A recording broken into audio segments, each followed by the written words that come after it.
Chapter 16. The Ship. In bed we concocted our plans for the morrow. But to my surprise and no small concern, Gwigig now gave me to understand that he had been diligently consulting Yojo, the name of his black little god, and Yojo had told him 2 or 3 times over, and strongly insisted upon it every way, that instead of our going together among the whaling fleet in harbor, and in concert selecting our craft, instead of this, I say, Yojo earnestly enjoined that the selection of the ship should rest wholly with me, inasmuch as Yojo purposed befriending us, and, in order to do so, had already pitched upon a vessel, which, if left to myself, I, Ishmael, should infallibly light upon, for all the world as though it had turned out by chance, and in that vessel I must immediately ship myself.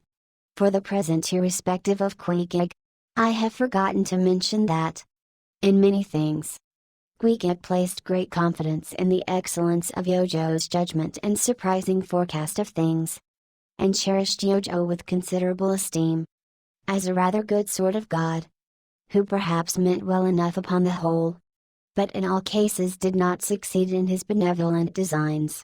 Now, this plan of Gwigig's, or rather Yojo's, touching the selection of our craft, I did not like that plan at all.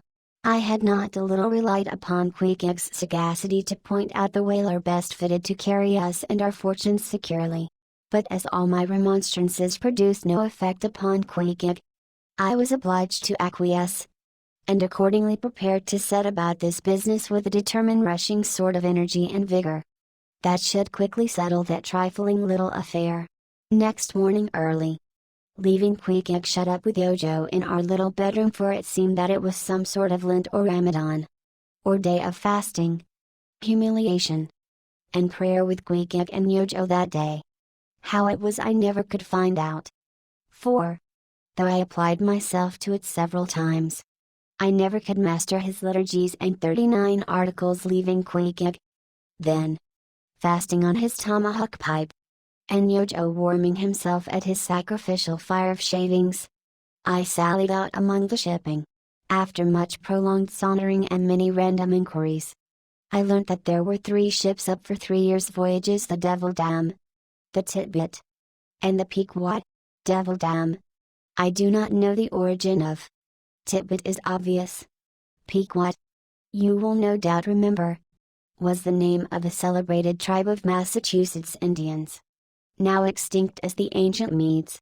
I peered and pried about the Devil Dam.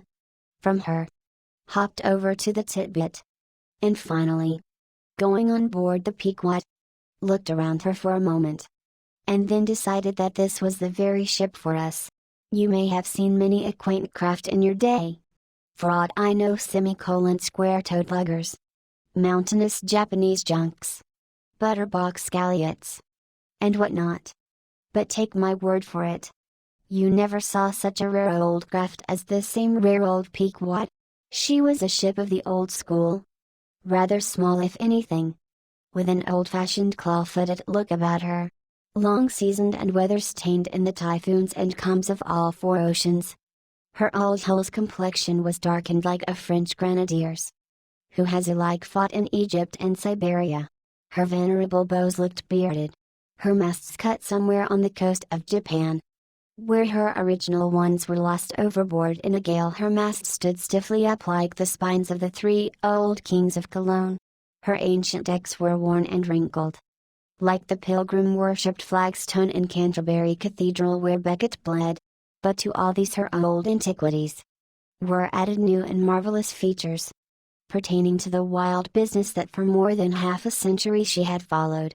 Old Captain Bullig, many years her chief mate, before he commanded another vessel of his own, and now a retired seaman, and one of the principal owners of the Pequod, this old Bullig, during the term of his chief mateship, had built upon her original grotesqueness, and inlaid it, all over, with a quaintness both of material and device, unmatched by anything except it be Thorkill Hake's carved buckler or bedstead. She was apparelled like any barbaric Ethiopian emperor, his neck heavy with pendants of polished ivory, She was a thing of trophies. A cannibal of a craft. Tricking herself forth in the chaste bones of her enemies. All round her unpaneled, open bulwarks were garnished like one continuous jaw, with the long sharp teeth of the sperm whale, inserted there for pens, to fasten her old hempen thews and tendons to. Those thews ran not through base blocks of land wood, but deftly travelled over sheaves of sea ivory, scorning a turnstile wheel at her reverend helm. She sported there a tiller, and that tiller was in one mass, curiously carved from the long narrow lower jaw of her hereditary foe. The helmsman who steered by that tiller in a tempest, felt like the Tartar, when he holds back his fiery steed by clutching its jaw. A noble craft, but somehow most melancholy. All noble things are touched with that. Now when I looked about the quarterdeck, for someone having authority, in order to propose myself as a candidate for the voyage, at first I saw nobody, but I could not well overlook a strange sort of tent, or rather wigwam, pitched a little behind the mainmast. It seemed only a temporary erection used in port. It was of a conical shape, some 10 feet high, consisting of the long, huge slabs of limber black bone taken from the middle and highest part of the jaws of the right whale, planted with their broad ends on the deck. A circle of these slabs laced together, mutually sloped towards each other, and at the apex united in a tufted point, where the loose hairy fibers waved to and fro like the top knot on some old Potawatomi sachem's head. A triangular opening faced towards the bows of the ship, so that the insider commanded a complete view forward, and half concealed in this queer tenement. I at length found one who by his aspect seemed to have authority, and who, it being noon, and the ship's work suspended, was now enjoying respite from the burden of command. He was seated on an old-fashioned oaken chair, wriggling all over with curious carving, and the bottom of which was formed of a stout interlacing of the same elastic stuff of which the wigwam was constructed. There was nothing so very particular, perhaps, about the appearance of the elderly man I saw. He was brown and brawny, like most old seamen, and heavily rolled up in blue pilot cloth, cut in the Quaker style. Only there was a fine and almost microscopic network of the minutest wrinkles interlacing round his eyes, which must have arisen from his continual sailings in many hard gales, and always looking to windward. For this causes the muscles about the eyes to become pursed together. Such eye wrinkles are very effectual in a scowl. "Is this the captain of the Pequot?" said I, advancing to the door of the tent. "Supposing it be the captain of the Pequot, what dost thou want of him?" he demanded. "I was thinking of shipping." "Thou wast thou? I see thou art no Nantucketer. Ever been in a stove boat?" "No, sir. I never have." "Dost know nothing at all about whaling?" "I dare say nothing, sir. But I have no doubt I shall soon learn. I've been several voyages in the merchant service, and I think that merchant service be damned. Talk not that lingo to me. Dost see that leg? I'll take that leg away from thy stern, if ever thou talkest of the merchant service to me again." "Merchant service indeed. I suppose now you feel considerable proud of having served in those merchant ships. But flukes, man, what makes thee want to go a whaling? It looks a little suspicious, don't it? Hast not been a pirate? Hast thou? Didst not rob thy last captain? Didst thou? Dost not think of murdering the officers when thou gettest to sea?" I protested my innocence of these things. I saw that under the mask of these half-humorous innuendos, this old seaman, as an insulated Quakerish Nantucketer, was full of his insular prejudices, and rather distrustful of all aliens, unless they hailed from Cape Cod or the Vineyard. "But what takes thee a whaling? I want to know that before I think of shipping ye." "Well, sir, I want to see what whaling is. I want to see the world. Want to see what whaling is. Have ye clapped eye on Captain Ahab?" "Who is Captain Ahab, sir?" I thought so. Captain Ahab is the captain of this ship. I am mistaken then. I thought I was speaking to the captain himself. Thou art speaking to Captain Peleg, that's who ye are speaking to. Young man. It belongs to me and Captain Bilda to see the Pequod fitted out for the voyage. And supplied with all her needs. Including crew. We are part owners and agents. But as I was going to say.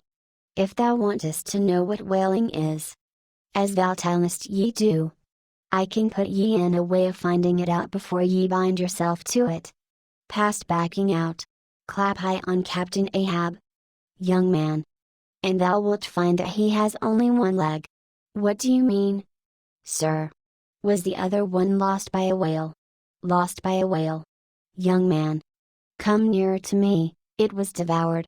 Chewed up. Crunched by the monstrosest parmaceti that ever chipped a boat. Ah. I was a little alarmed by his energy. Perhaps also a little touched at the hearty grief in his concluding exclamation. But said as calmly as I could. What you say is no doubt true enough. Sir. But how could I know there was any peculiar ferocity in that particular whale? Though indeed I might have inferred as much from the simple fact of the accident. Look ye now. Young man. Thy lungs are a sort of soft. D'ye see? Thou dost not talk shark a bit. Sure. Ye've been to sea before now. Sure of that. Sir, said I. I thought I told you that I had been 4 voyages in the merchant, hard down out of that. Mind what I said about the merchant service, don't aggravate me, I won't have it. But let us understand each other. I have given thee a hint about what whaling is.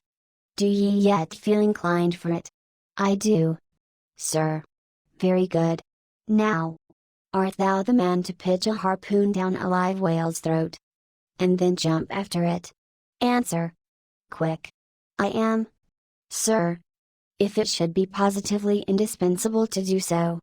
Not to be got rid of. That is. Which I don't take to be the fact.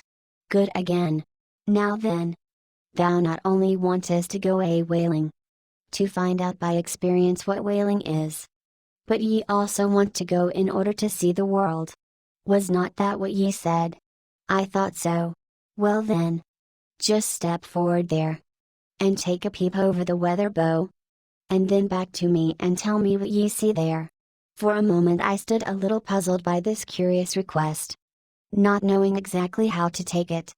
Whether humorously or in earnest. But concentrating all his crow's feet into one scowl. Captain Blake started me on the errand. Going forward and glancing over the weather bow. I perceived that the ship swinging to her anchor with the flood tide. Was now obliquely pointing towards the open ocean. The prospect was unlimited. But exceedingly monotonous and forbidding. Not the slightest variety that I could see. Well. What's the report? Said Peleg when I came back. What did ye see? Not much, I replied, nothing but water. Considerable horizon though. And there's a squall coming up. I think. Well. What dost thou think then of seeing the world? Do ye wish to go round Cape Horn to see any more of it? Can't ye see the world where you stand? I was a little staggered. But go a whaling I must. And I would. And the Pequod was as good a ship as any I thought the best, and all this I now repeated to Peleg.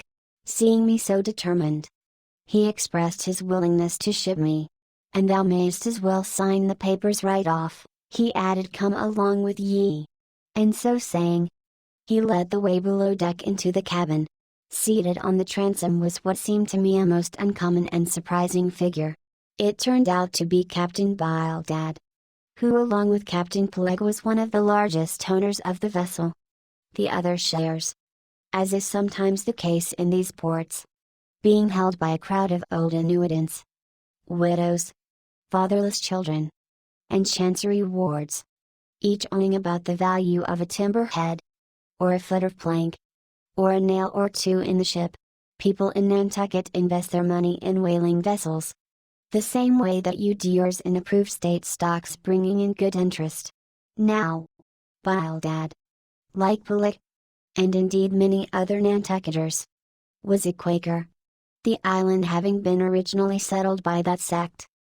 and to this day its inhabitants in general retain in an uncommon measure the peculiarities of the Quaker, only variously and anomalously modified by things altogether alien and heterogeneous.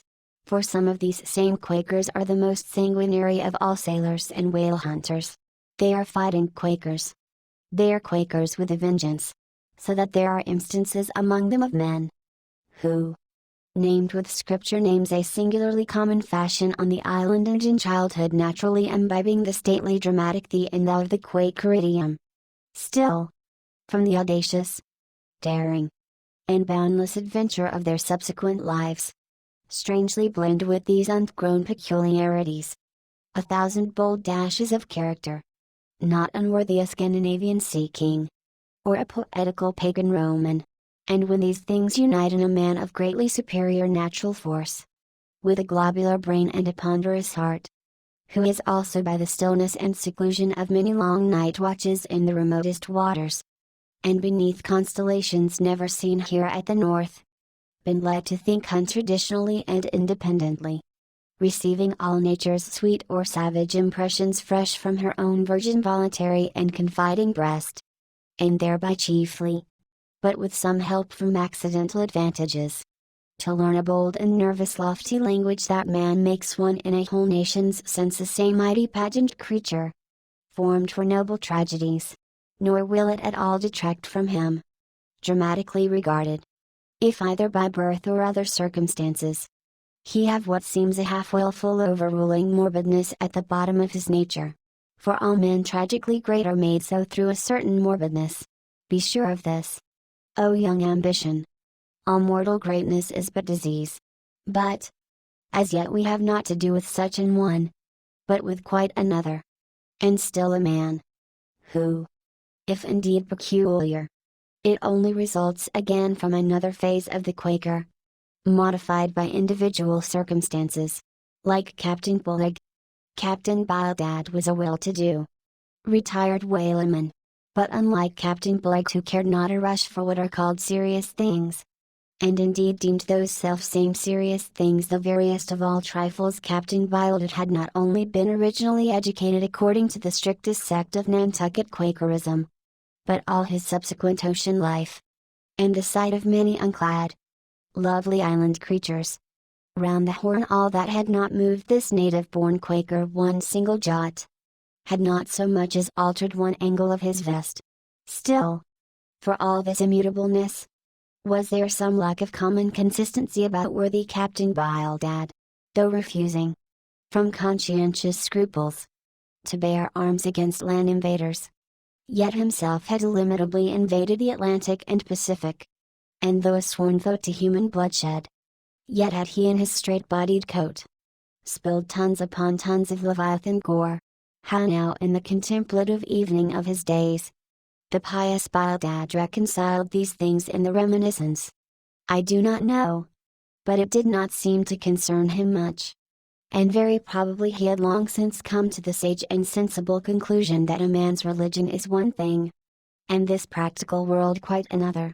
This world pays dividends, rising from a little cabin boy in short clothes of the drabbest drab, to a harpooner in a broad shad-bellied waistcoat, from that becoming boat-header, chief mate, and captain, and finally a ship-owner.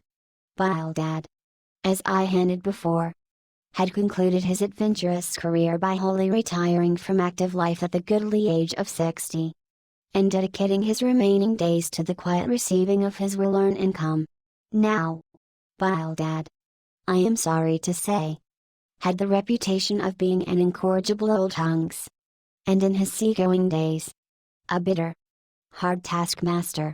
They told me in Nantucket, though it certainly seems a curious story, that when he sailed the old Catgut whaleman, his crew, upon arriving home, were mostly all carried ashore to the hospital, sore exhausted and worn out. For a pious man, especially for a Quaker, he was certainly rather hard-hearted, to say the least. He never used to swear, though, at his men, they said, but somehow he got an inordinate quantity of cruel, unmitigated hard work out of them.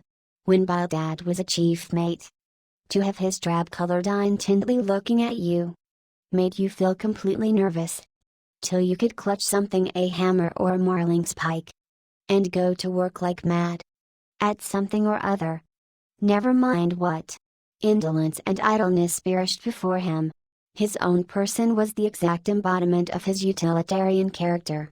On his long, gaunt body, he carried no spare flesh, no superfluous beard, his chin having a soft, economical nap to it, like the worn nap of his broad-brimmed hat. Such, then, was the person that I saw seated on the transom when I followed Captain Peleg down into the cabin. The space between the decks was small, and there, bolt upright, sat old Bildad, who always sat so, and never leaned, and this to save his coat-tails. His broad brim was placed beside him. His legs were stiffly crossed. His drab vesture was buttoned up to his chin, and spectacles on nose. He seemed absorbed in reading from a ponderous volume. "Bildad," cried Captain Peleg, at it again. "Bildad. Ye have been studying those scriptures, now, for the last 30 years. To my certain knowledge, how far ye got?" Bildad, as if long habituated to such profane talk from his old shipmate.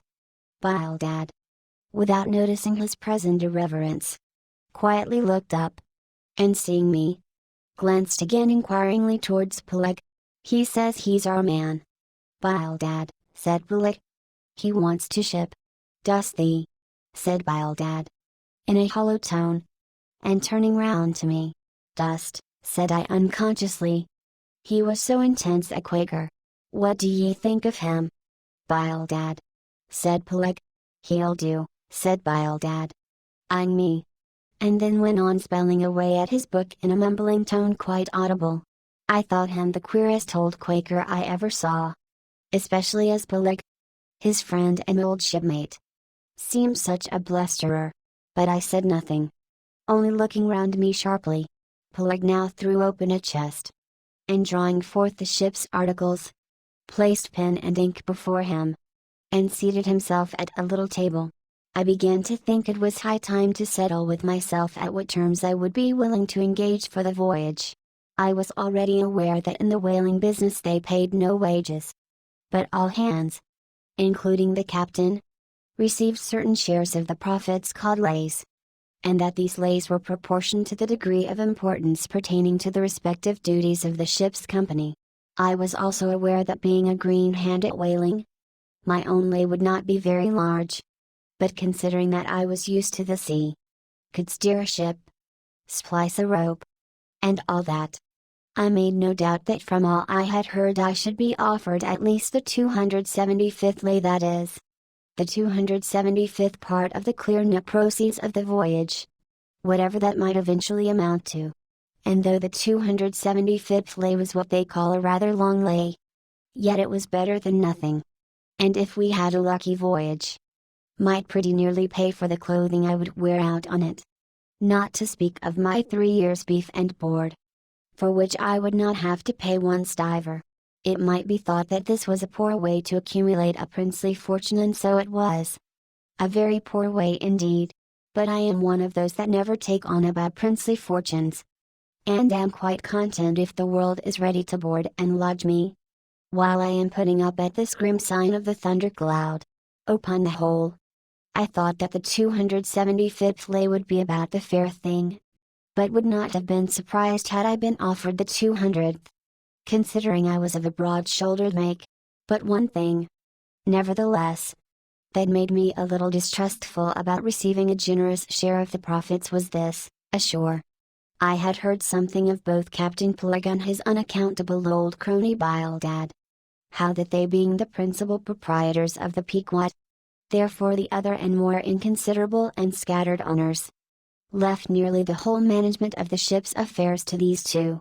And I did not know but what the stingy old Bildad might have a mighty deal to say about shipping hands, especially as I now found him on board the Pequot, quite at home there in the cabin, and reading his Bible as if at his own fireside. Now while Peleg was vainly trying to mend a pin with his jackknife, old Bildad, to my no small surprise, considering that he was such an interested party in these proceedings. Bildad never heeded us, but went on mumbling to himself out of his book. Lay not up for yourselves treasures upon earth, where moth dwell. Captain Bildad, interrupted Peleg. What do ye say? What lay shall we give this young man? Thou knowest best, was the sepulchral reply. The 777th wouldn't be too much, would it? Where moth and rust do corrupt. But lay. Indeed, thought I. And such a lay. The 777th? Well, old Bildad, you are determined that I, for one, shall not lay up many lays here below, where moth and rust do corrupt. It was an exceedingly long lay that. Indeed. And though from the magnitude of the figure it might at first deceive a landsman, yet the slightest consideration will show that though 777 is a pretty large number, yet, when you come to make 18th of it, you will then see, I say, that the 777th part of a farthing is a good deal less than 777 gold doubloons. And so I thought at the time. Why? Blast your eyes! Bildad, cried Peleg. Thou dost not want to swindle this young man. He must have more than that. 777th, again said Bildad, without lifting his eyes. And then went on mumbling, for where your treasure is, there will your heart be also. I am going to put him down for the 300th, said Peleg. Do ye hear that? Bildad. The 300th lay. I say. Bildad laid down his book, and turning solemnly towards him said, Captain Peleg, thou hast a generous heart, but thou must consider the duty thou owest to the other owners of this ship, widows and orphans. Many of them, and that if we too abundantly reward the labors of this young man, we may be taking the bread from those widows and those orphans. The 777th lay. Captain Peleg. Thou Bildad, roared Peleg, starting up and clattering about the cabin. Blast ye, Captain Bildad. If I had followed thy advice in these matters, I would afore now had a conscience to lug about that would be heavy enough to founder the largest ship that ever sailed round Cape Horn. Captain Peleg, said Bildad steadily, thy conscience may be drawing 10 inches of water, or 10 fathoms. I can't tell. But as thou art still an impenitent man, Captain Peleg, I greatly fear lest thy conscience be but a leaky one, and will in the end sink thee foundering down to the fiery pit. Captain Peleg. Fiery pit. Fiery pit. Ye insult me, man, past all natural bearing. Ye insult me. It's an all-fired outrage to tell any human creature that he's bound to hell, flukes and flames. Bildad, say that again to me, and start my syllables. But I'll yes. I'll swallow a live goat with all his hair and horns on, out of the cabin. Ye canting, drab-colored son of a wooden gun, nay straight wake with ye. As he thundered out this he made a rush at Bildad, but with a marvelous oblique, sliding celerity. Bildad for that time eluded him, alarmed at this terrible outburst between the two principal and responsible owners of the ship, and feeling half a mind to give up all idea of sailing in a vessel so questionably owned and temporarily commanded. I stepped aside from the door to give egress to Bildad, who, I made no doubt, was all eagerness to vanish from before the awakened wrath of Peleg, but to my astonishment, he sat down again on the transom very quietly, and seemed to have not the slightest intention of withdrawing. He seemed quite used to impenitent Peleg and his ways. As for Peleg, after letting off his rage as he had, there seemed no more left in him, and he, too, sat down like a lamb, though he twitched a little as if still nervously agitated. Phew! He whistled at last. The squall's gone off to leeward, I think. Bildad, thou used to be good at sharpening a lance. Mend that man, will ye? My jackknife here needs the grindstone. That's he. Think ye? Bildad.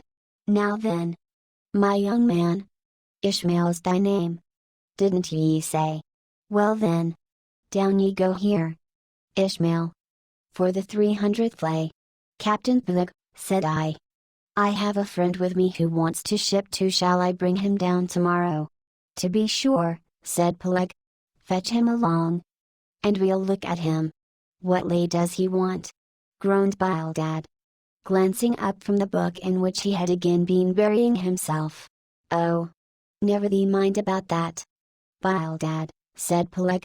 Has he ever whaled at any? Turning to me. Killed more whales than I can count. Captain Peleg. Well. Bring him along then. And, after signing the papers, off I went. Nothing doubting but that I had done a good morning's work. And that the Pequod was the identical ship that Yojo had provided to carry Queequeg and me round the Cape. But I had not proceeded far, when I began to bethink me that the captain with whom I was to sail yet remained unseen by me. Though, indeed, in many cases, a whale ship will be completely fitted out, and receive all her crew on board, ere the captain makes himself visible by arriving to take command.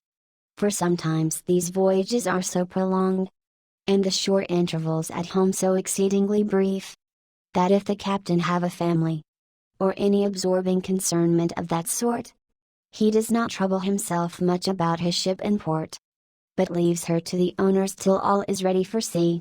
However, it is always as well to have a look at him before irrevocably committing yourself into his hands.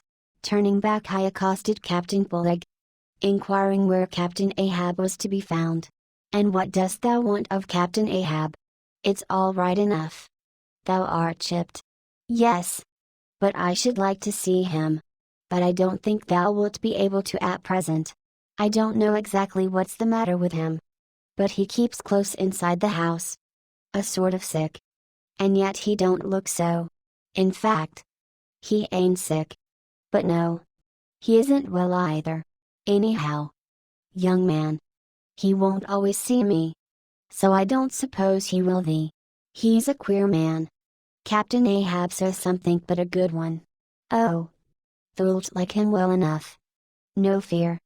No fear. He's a grand, ungodly, godlike man. Captain Ahab doesn't speak much. But, when he does speak, then you may well listen. Mark ye. Be forewarned. Ahab's above the common. Ahab's been in colleges, as well as among the cannibals. Been used to deeper wonders than the waves. Fixed his fiery lance in mightier, stranger foes than whales. His lance. Aye. The keenest and the surest that out of all our isle. Oh. He ain't Captain Bildad. No.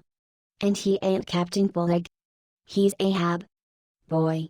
And Ahab of old, thou knowest, was a crowned king.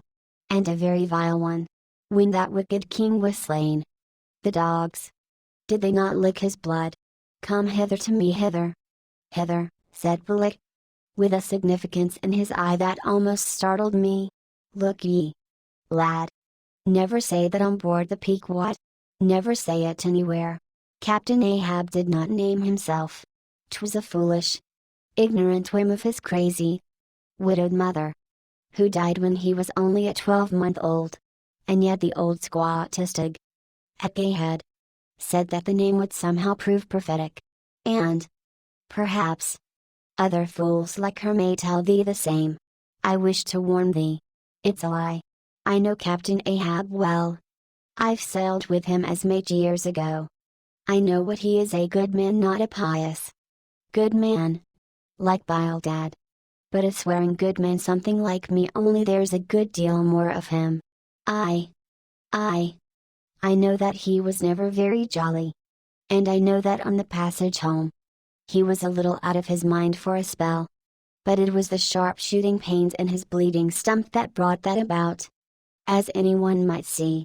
I know, too, that ever since he lost his leg last voyage by that accursed whale, he's been a kind of moody, desperate moody, and savage sometimes.